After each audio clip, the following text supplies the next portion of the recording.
I was like, no, no, no, no. God have mercy. Hi, beautiful people. It's Nina. Welcome back to my channel. I am so excited to be here because, first of all, I will do a Bridgerton book review, which is so exciting. So, because it is Benedict season, I will review An Offer from a Gentleman by Julia Quinn. And I am so excited because, well, first of all, I know that book and I enjoy Bridgerton overall. So, let's go. This video will be cut in 3 parts, I think. The first one, I will explain to you what is the book about. The second thing is I will give you guys my analysis, and then I will give you guys my review, how many stars I gave it, and I'm so excited. If any of you already read the book, please tell me in the comment what are your thoughts about it, if you agree or disagree with me. Otherwise, just enjoy the little video. I have my notes with me because I don't want to miss out anything. So let me tell you what the story is about. First thing first, it's about a Bridgerton. It's about Benedict Bridgerton. He is the second son of the whole family, so he's pretty much old. And the story is about him and Sophie Beckett. The whole story starts from a Cinderella retelling because she met him at a masking ball, so they will not see each other's face, but at midnight she has to leave because they have to reveal how they look like and who they are after midnight. So she left, but she forgot one of her gloves, so he goes around every people he can meet to see if it's her or if it's not her because he's obsessed with her, literally. But who is Benedict Bridgerton? Benedict Bridgerton is an artist, and Sophie Beckett is an illegitimate daughter of a nobleman. Basically, her stepmother and her 2 stepsisters literally hate her. Not all of them, because Posey is kind of, she likes her, but overall they doesn't like her at all. They made her feel like she was not welcome at the house. And when her father died, she turned 18 and he wrote something on her testament so she will be able to live any longer. And when that passed, she stayed with her step family because she has to, because she's no way to be able to live on her own. But as soon as her father died, she became a little maid, so she was nothing. She was treated from a daughter to a maid in literally a few weeks. So after Benedict has been looking around to find her, he didn't obviously, but they somehow end up to meet, but they don't know who they are and everything. So the whole story goes, they have lies, tension, betrayal, everything. I mean, it's Bridgerton. Some of you may not know, but the story is written at the third person. So it's kind of, for me, I'm not used to that, but that's literally okay. I felt like the ways it was written, that was well written. So I was able to connect between all of the characters and feel inside of the story, because the problem with the third person, it feels like sometimes you're not able to stick into the whole story and everything. This part of the video might contain any spoils, some spoils, so be careful if you're okay with spoilers, so you'll be able to get to know the book a little more. Please feel free to watch this part, but otherwise don't. So Sophie goes from a woman with low self-esteem because she was treated as a maid, and she becomes such a woman. She become empowered because of Benedict, and it felt great to see how this whole things works. And when she was with the Bridgerton, because she became a maid from for Violet Bridgerton, she felt kind of like one of their daughters. So she was treated like a normal human being and not a maid, which was crucial at this period of time. And at this point, because she felt treated like a real human, she glows and she grows, and she felt lovable, she felt human, and we can see how much she grows because of it. And something I really loved about it is a relationship with Posy, because Posy is one of the 2 stepdaughters of hers. And I don't know.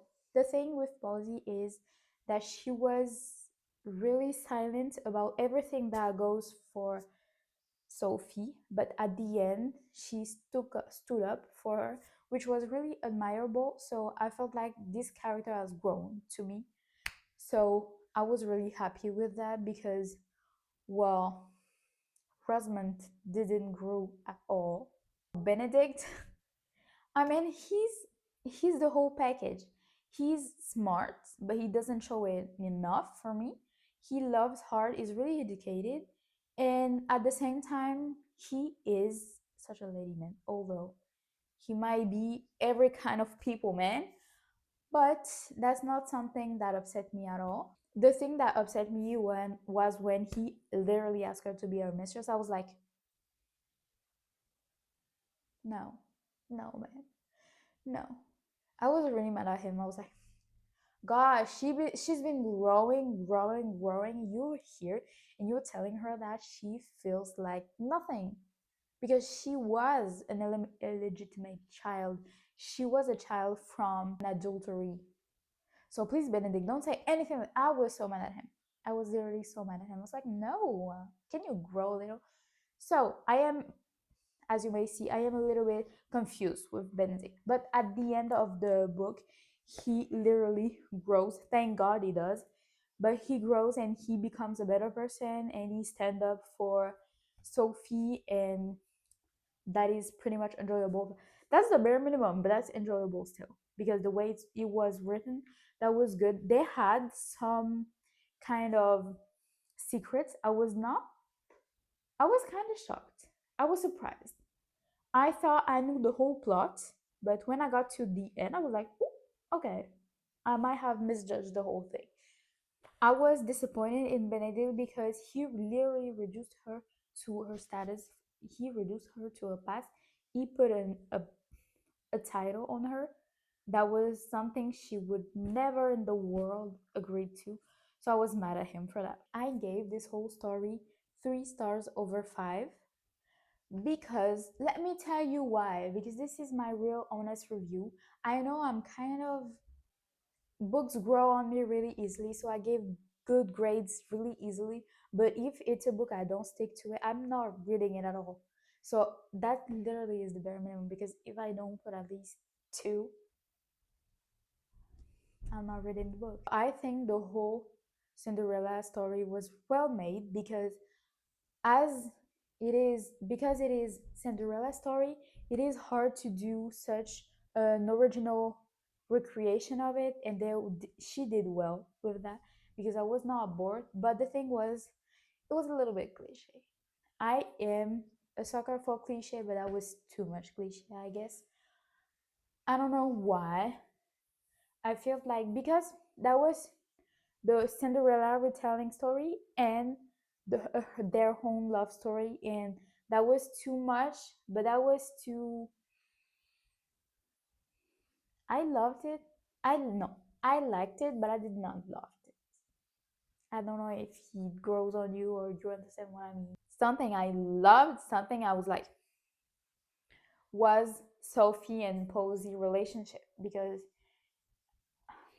I loved that Posey stood up for herself at the end of the book when she chose to live with the Bridgerton and let her very wicked witch of a mom. And that felt great because she deserved it. She tried as much as she was able to protect Sophie. So I was like, okay, I am okay with that.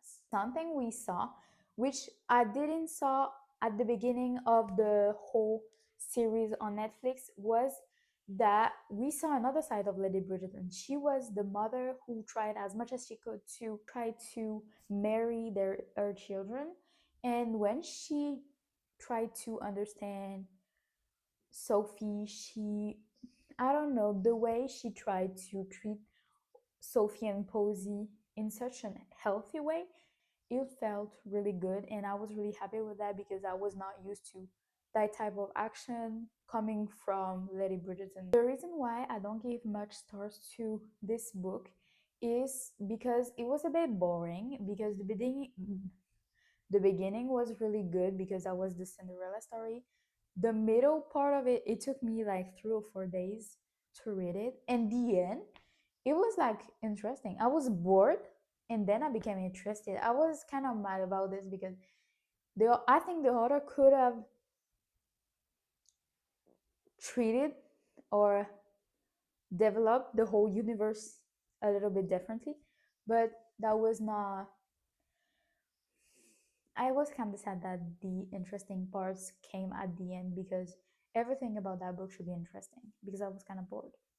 So overall, my review, my thought about that book, that it was a good book, but it was not unforgettable. This is why I don't give much stars about it, but that's a book I would think I will recommend, but you have to be really into this universe to really like it because otherwise you won't. But it is a good book. You just have to give it a shot. So I hope you enjoy my little review. I will see you guys in the next video. I hope you enjoy as much as I enjoyed doing it. Love you guys. Take care of yourselves.